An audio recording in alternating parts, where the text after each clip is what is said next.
Hey there, and welcome back to another episode of the Profitable Mindset Podcast.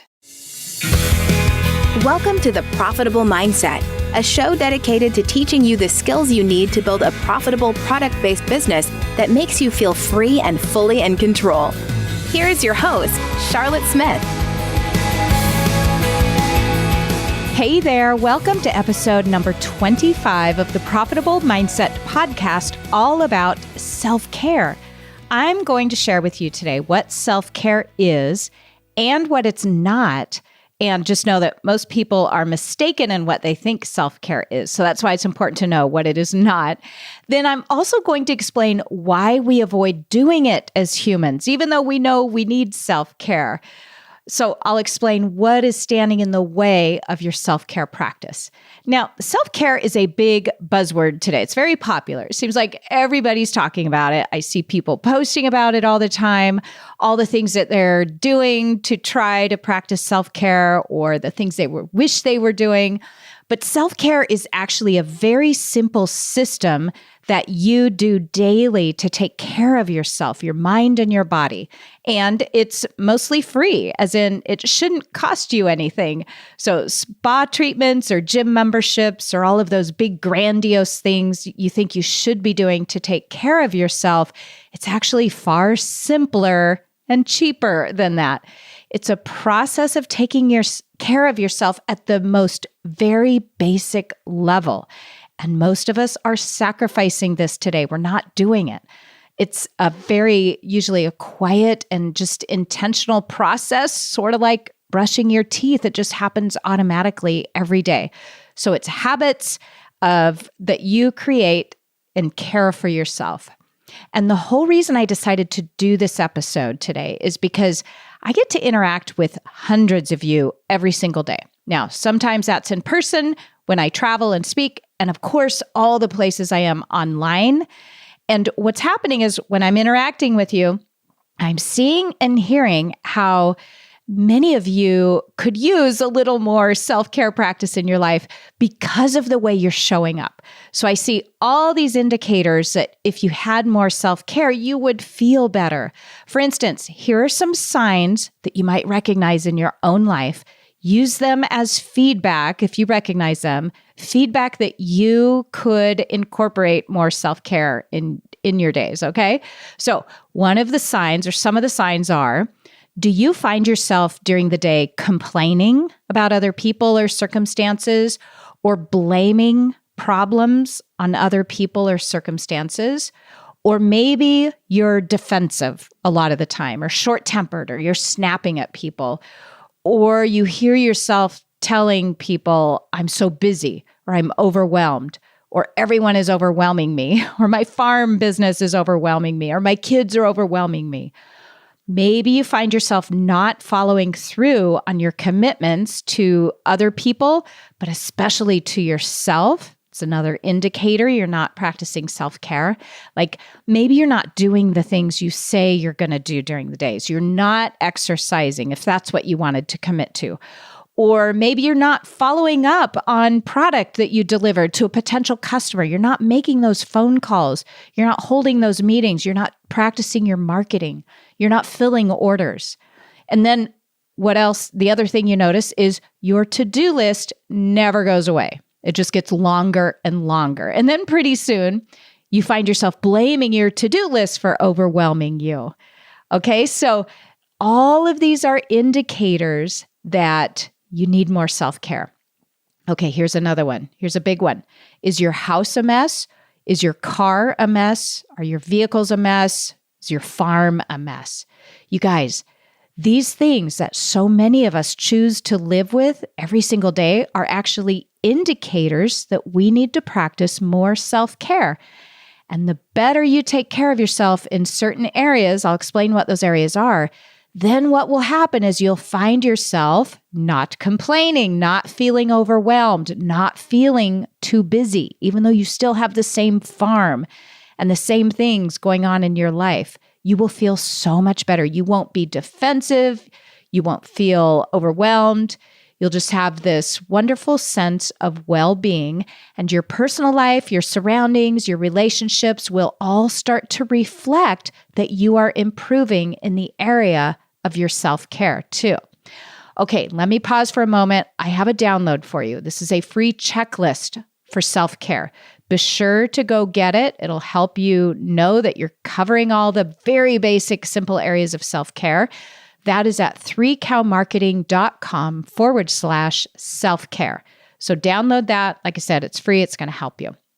The reason I want to jump in here and help you with this is because I see so many of you not reaching your goals, not fulfilling your dreams, and eventually just not enjoying your days. So I know this is going to help you. And the other reason I want to help you and can help you is I want you to know that I've been through this. So yes, I am trained and educated and certified to teach you all of these things. But better yet, it comes from my own experience that I've lived this. So I have lived years or even decades where I lacked self-care in many areas of my life because probably like you, this really wasn't modeled for most of us growing up. And my life reflected that I didn't know how to take care of myself, my basic self, okay? I was constantly overwhelmed. I was telling people I was too busy. I was complaining. I was snappy and short-tempered. I wasn't completing the things that I said I wanted to do. I would get myself overbooked and then break appointments. I was full of stress and constant anxiety. I was getting sick. So the thing is, I have lived this, and then I found out the solution. I found this work many years ago, applied it to my own life, and now I get to coach my clients through this every single day and watch them start to feel better. So self-care is something that is mandatory that we do if we want a fulfilling life. Now, I also want to pause right here and read a review from iTunes too. And I've said this before, you guys, I'm so honored and I have so much respect for those of you who take the time to leave a review. It means so much to me to know that this podcast is helping you. And when you leave those reviews, that is actually what helps the podcast get shown to other people that it can help too. So thank you from the bottom of my heart. All right, today's shout out is to Beal OSU. This 5-star review is titled Personal and Professional Growth and says, if you're looking for growth in your farm and in your personal life, this podcast is for you. Charlotte is relatable, personal, and gives you tangible goals and action steps to help you get there. Thank you for sharing your wisdom with all of us. Oh my goodness. Thank you so much. Like I said, such an honor that you guys take time out of your day to do this. And I love reading these reviews online too. They help me know how I'm helping you and what I can focus on that will help you best. So thanks for doing that. Now, let me jump back into self-care. Like I said at the beginning of this episode, it's pretty trendy today, but most people are missing the boat on what exactly it is because they don't understand the simplicity of it. Self-care is the foundation from which you're able to live and create a satisfying life full of well-being. When you practice self-care every day, you create this foundation so that the rest of your life can be fulfilling. Now, what I mean by saying it's a foundation is it's not the solution to your problems. It's not going to solve your problems, but self-care rather is the foundation that then supports you in going out and finding the solution to those problems or even preventing those problems. For instance, self-care won't bring you customers and money and profit and a supportive spouse, but without self-care, you won't have the foundation so that you will be the person who has the supportive spouse, or you won't have the foundation to have the customers coming to you and willing to pay the prices you need to charge. And without self-care, you won't have the self-confidence to even charge the prices you need to have a sustainable, profitable business. All right, so self-care doesn't make your marriage better and it doesn't make you more money, but it's what gives you the internal tools to create an amazing marriage and do the things you know you need to do to be making money. It's what supports you. And it supports you in a way that you have this feeling of well-being all day long, even when bad things happen. So let me talk about that for a second. Did you know that life is not supposed to be happy all the time? I know a lot of us in the world today think that that's why we're here. We're just supposed to try to be happy all the time, or we want our kids to be happy all the time. But here's what I can tell you. Life is going to be 50% good or happy or joyful about 50% of the time. And then it's going to be unhappy or times of struggle or bad the other 50% of the time, because you can't have one without the other. That's just how it is. So if we are striving for 100% happiness, you're going to be disappointed because that's not possible. And when you practice self-care, you can have this sense of well-being even when you face the struggle, which is inevitable.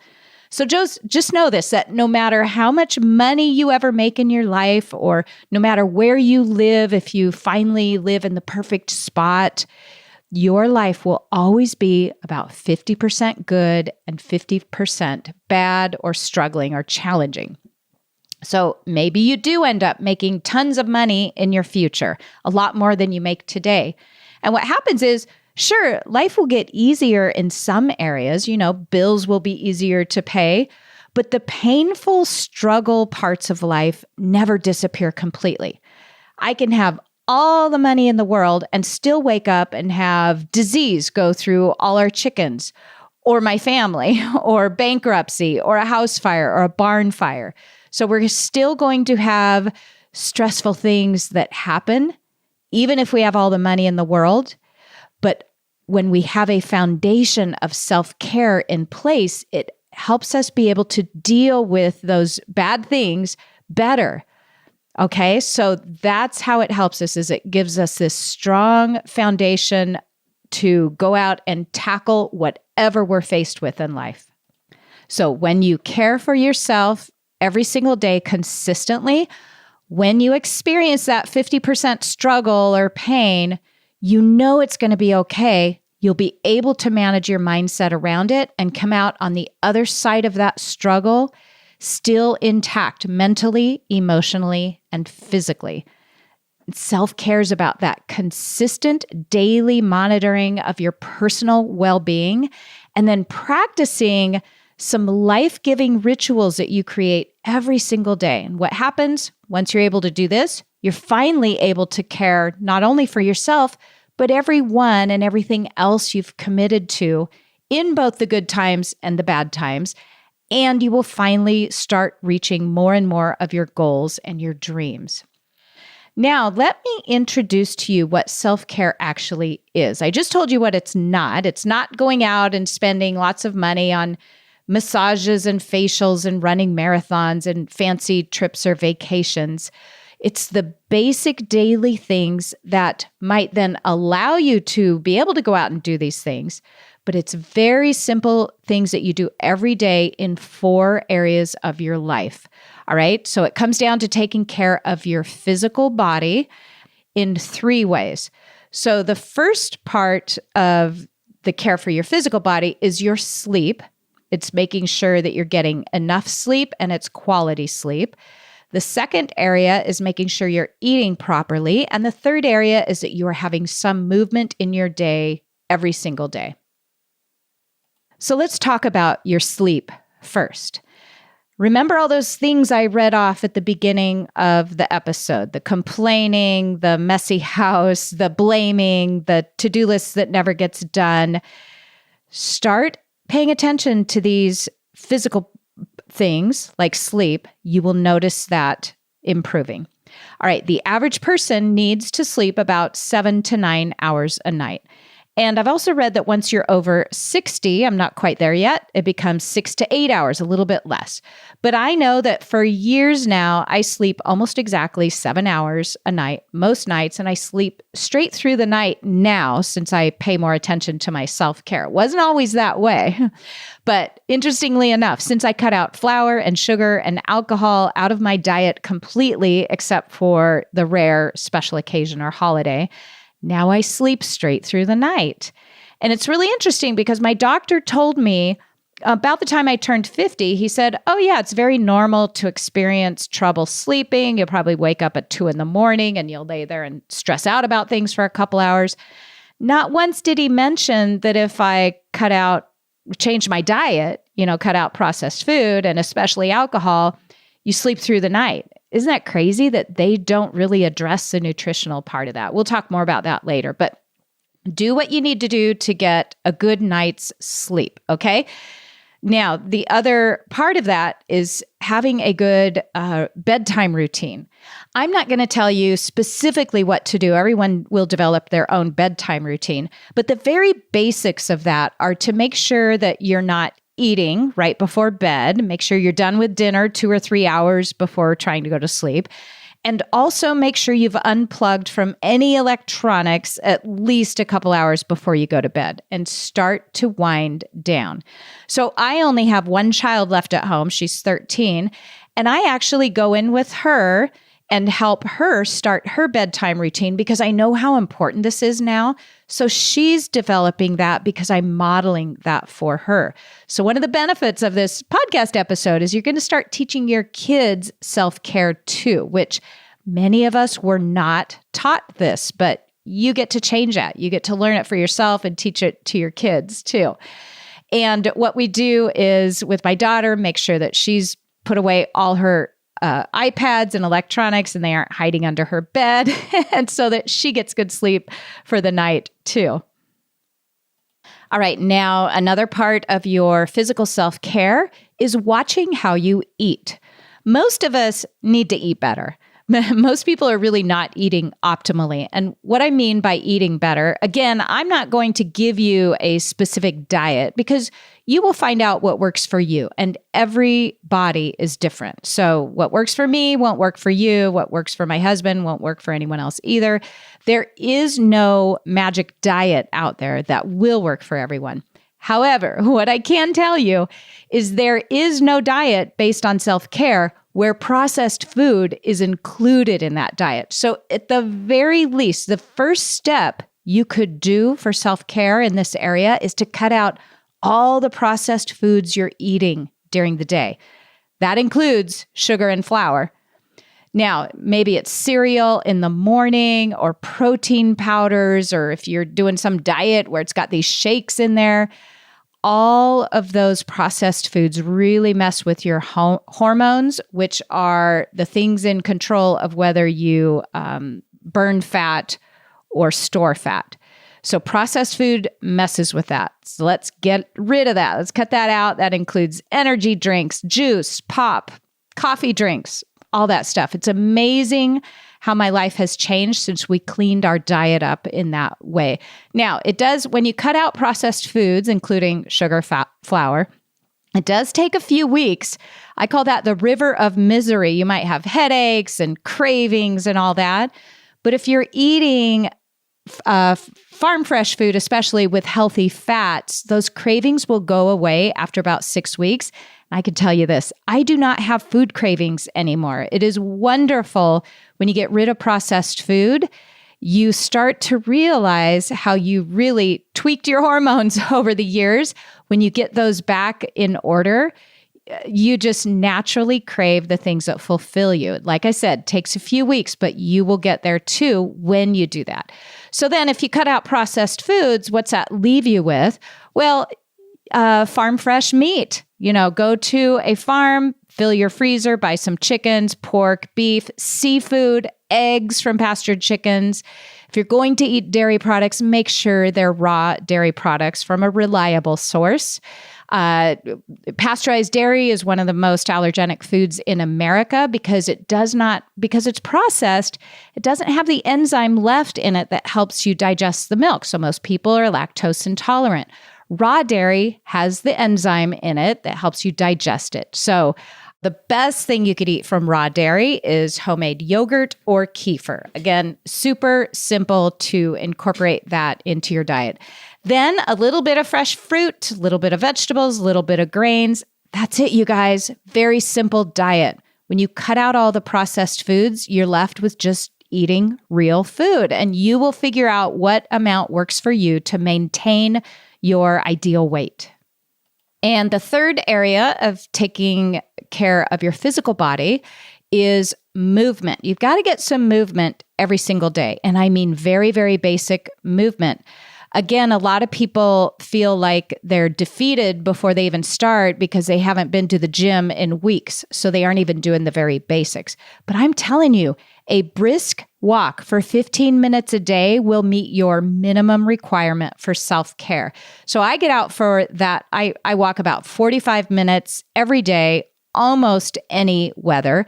But if the weather is too bad, I will pull out my phone app for yoga and do some yoga. So for you, the minimum is 10, 15 minutes of yoga if you can't get that 15-minute brisk walk in there.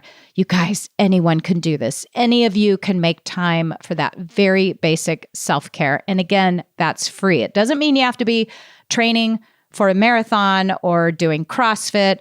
If you're doing those things, that is wonderful, but I'm talking about how most people just skip the very basics. So make sure that you're getting some movement in your day every day.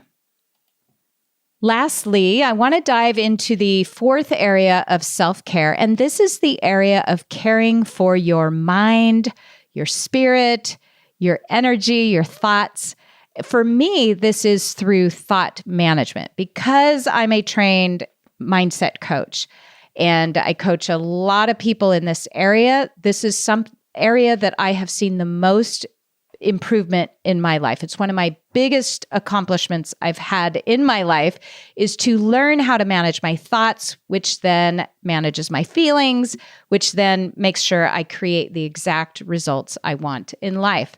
And now today I get to coach my clients and my marketing students in the exact same thing. And again, this can be a very simple process for you. I'm not going to tell you exactly what you need to do. You will develop your own practice, but I can tell you that the best time of day for me to do this that I found with most people is in the early morning before your day starts, before your mind gets busy, before you've got decision fatigue from all the decisions you've had to make throughout the day. So I've done this routine for many years now. I get up about 4 or 4:30 in the morning. I spend about an hour taking care of my thought management. Now, when I had little kids, nursing a baby or toddler, then I did it during nap time. So you might want to give that a try if it's not feasible for you to be doing this at 4 in the morning. When the kids get older, though, when they get back in school or they get on a different routine, you can totally get back to doing it before you start your day. It's just amazing to start your day with a clear head, how productive that makes you feel during the day, too. Also, know that you don't need a formal practice of meditation or prayer or any of that. You can certainly do those things, but it could just be that you wake up, you go to the area in the house you're going to do this, and you breathe deeply, focusing on breathing in and out for 3 minutes straight. That's it. That's the minimum. That's free, 3 minutes out of your day.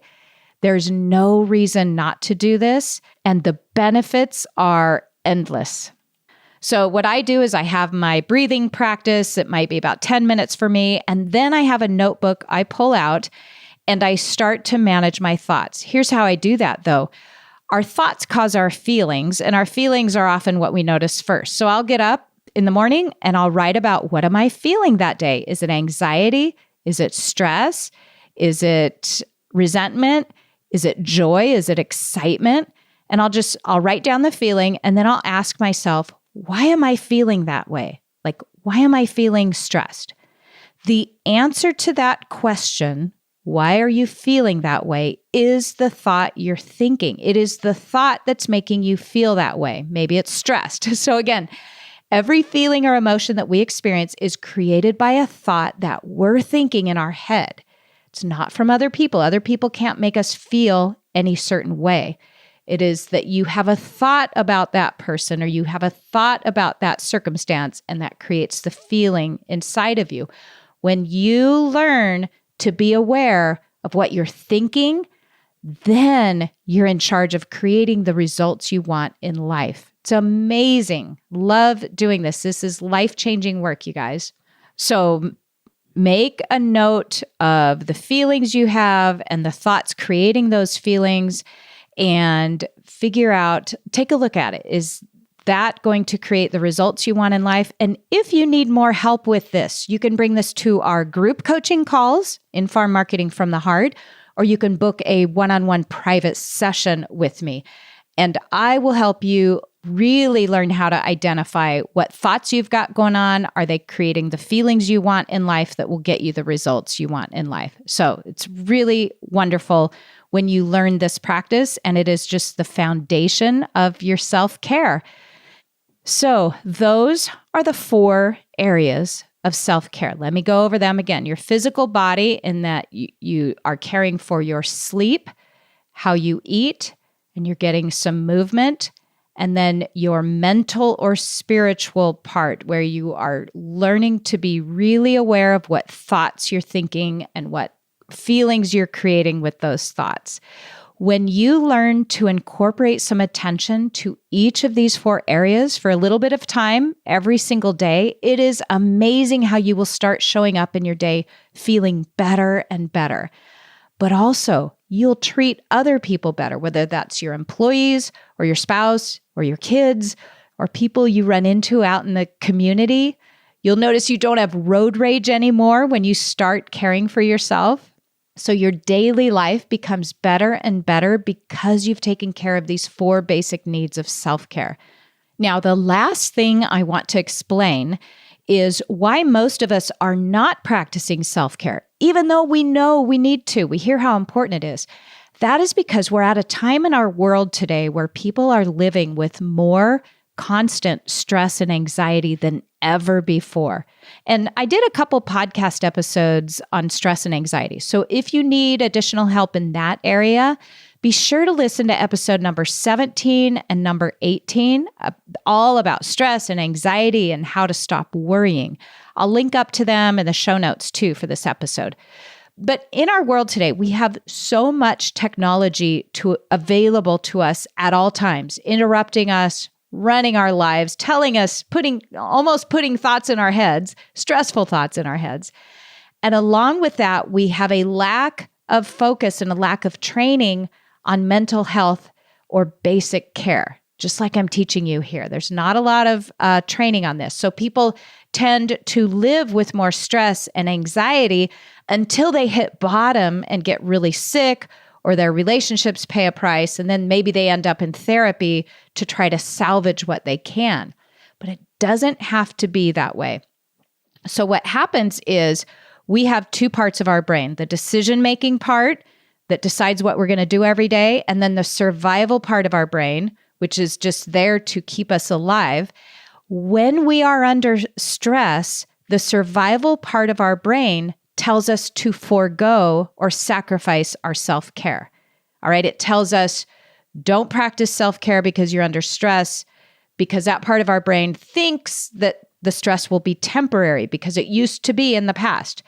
But in our world today, in the last couple of decades, that has all changed. And now we're living in this constant state of stress, which means our brain is telling us constantly to sacrifice self-care. So if you've been wondering, why is it so hard for me to just practice my basic self-care? Why am I not doing it? It could be that you're spending way too much of your day in stress, and the self-care is the thing that will help you be able to manage your stress and reduce it. So again, I encourage you, make a commitment to yourself. Increase your self-care in these 4 basic areas. Do this every day. I've given you very simple ideas here. They won't take very long at all. If you want more ideas, let me know. I could do a whole podcast episode just on each one of these areas if that's helpful for you. Also, like I said, you can book a one-on-one session or bring this to our group coaching sessions. But at the very least, do get the download that will help you pay attention to these areas. That's at 3cowmarketing.com/self-care. And my one-on-one appointments, which are amazing. I just had a farmer book a 15-week session. in that amount of time, she's going to transform into a completely different person. 15 weeks of mindset coaching every single week. So look into doing that. That's at 3cowmarketing.com/work with me. All right, you guys, that's it for today. You are now totally able to go and create a foundation of self-care so that you can reach every goal and every dream you've set in your life. All right. And know that when you don't practice self-care, that is a dream stealer. It's going to take all your dreams away and you won't reach your goals. So just take the little bit of time I've outlined here today and we can do it. All right, you guys, take care, take good self-care, and I will see you next time. Thank you so much for tuning in to today's episode. For more great resources, check out theprofitablemindset.com. See you next time.